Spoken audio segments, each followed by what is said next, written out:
I have come out of that, and I have stepped into, you know, who I am as Timothy Jackson today.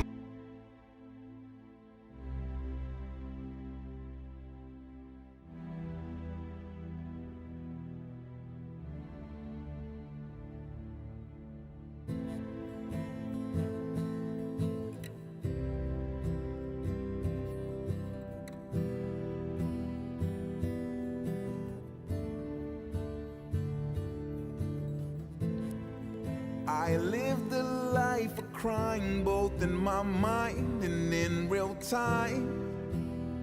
And it seems sublime, but that was my reality. And I'd give this life of mine for 3 dimes, the color blue, the streets of the valley, yes it's true.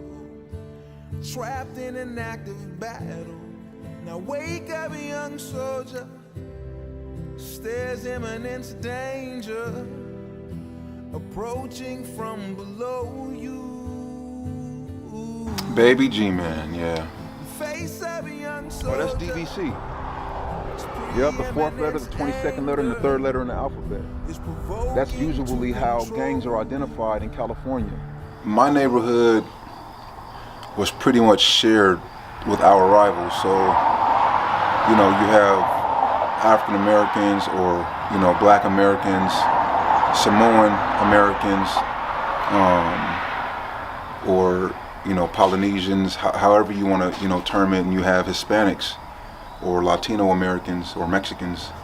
We all shared our neighborhood, and so a lot of the individuals that, like, I grew up with, I used to toss footballs with, used to shoot basketballs with, in elementary school. I mean, we had no clue that we'd be identifying each other as enemies and no longer throwing footballs at each other in the streets or shooting basketballs, but throwing fists at each other and shooting bullets at each other. One of my best friends was Samoan, you know what I'm saying, Yarima Finagwa. He was like, I was my best friend, you know. And then now, you know, it's the point where he gets shot and now everything is awkward. Danger approaching from below you. And face of a young soldier, this preeminent anger is provoking to control. He didn't die. At the end of the day though, getting shot is getting shot, especially if it's by, you know what I'm saying, like a rival gang and it's intentional. It's like there were differences, but then once like colors and like racial slurs and all of these other things get introduced into the equation, it just takes a different toll on your personhood. And so, yeah, you know what I'm saying, we begin to see each other in school, and then, you know, it just began to be all the more awkward, you know what I'm saying? And then now there's more war and rumors of war. I know on our end there really was no rest, you know what I'm saying? There was no easing up because we were catching it from both sides. Man, a lot of our frustrations and stresses we began to just take out on each other. You know what I'm saying? As I begin to grow into my teens and I begin to kind of get provoked by Oceanside Police Department, I really have no other direction to like turn that frustration towards than the other individuals from the rival gang that are approaching me in an aggressive way. But we rarely, I know I rarely had anybody just sit me down and be like, hey, my Uncle Terry Scaife, yeah. he was the only individual. He watched me grow up. Like, you know, he was my mom's best friend. He was a security guard at El Camino High School. So there was a time where he got a hold of me, literally, physically, you know, threw me up against a city bus after a little mini riot in the school, and I kind of like evaded and got away, and school was ending, and I got up out of there. He's an Oceanside native as well, so I mean, you growing up in Oceanside, to be honest with you, if you grow up on a deep valley, you know, plain, or you grow up on the east side plain, you ain't got no choice but to be tough. You may, even if you don't necessarily fight well, the fact that you're surviving amongst a bunch of wolves, tigers, bears, and lions, you gotta be tough to some degree. My dad wasn't around when I was old enough for him to grab me up like that. To be a 16-year-old black boy in Oceanside, already going through what I was going through, and get mauled by, you know, Oceanside Police Department, it's different now. You know what I'm saying? They have more of a restorative approach than a punitive approach. When someone that's close to you gets, beat badly to the point of like, you're not even really able to recognize the person, or when you're like the individual that's been hurt to the degree of like just you can't eat, you can't sleep, you know what I'm saying? You want vengeance, Once I had an altercation with the Oceanside Police Department, right up under that bridge over there, you know what I'm saying? Like I got chased down, and I think they thought that I was a grown man, but either way, they beat me up. Yeah. That'll lock you in for a whole 10 years, 2 generations of gangbanging, and until you might bump your head, or you might end up in a situation where you realize like, man, I'm still carrying this. A lot of that stuff never leaves. I can feel it just standing here, I remember there was one particular time where me and my homeboys, we had a stolen car, and we were on our way somewhere. I was driving, and I accidentally I went to flick a cigarette, and the cherry fell off, and it fell in my lap, and I went to go brush it, and I looked up, and we ended up off the road, and we crashed. We crashed in this deep like ditch, but we had to get up and we had to walk down this road that we're standing on right now. But I can feel one of my homie didn't have a seatbelt on, so in the back seat, as we were going up and down in this ditch until we stopped, he was the one bouncing all around. The glass got stuck in his knees. We had to walk up this street. It was a 5-mile walk. We had to carry him, and then we ended up running across some enemies during the process. And it must have been an angel covering us, because they did not see us. And we had to walk, there was no way, we had to walk right across, we had to walk right past them. And it was one of the moments where it's like, it was individuals that had been traumatized by some of our feats from the past. So, it can turn on us real bad, but it didn't. But as I'm sitting here talking with you right now, I can feel that like it was yesterday. You know what I'm saying? Just my heart beating and feeling like, dang, we could die right now. You know what I'm saying? Because we have no weapons right now. My boy is hurt. Like, we got to get him. This is the enemy. And not even realizing, like, not only are you really your biggest enemy, I was helping the system take me down. I mean, I had feelings towards them then that I would have killed for them. Mm-hmm. You know what I'm saying? Like, and I would have like put myself, and I put myself out there for her. I put myself in a situation where I would have did life in the penitentiary for her. Nowadays, it's like, I have a different type of compassion, empathy, and connection with them, because I know now that I'm on the other side of it, I know what's possible. I know what is possible. Like, I know that I was one of the ones that was considered too far gone.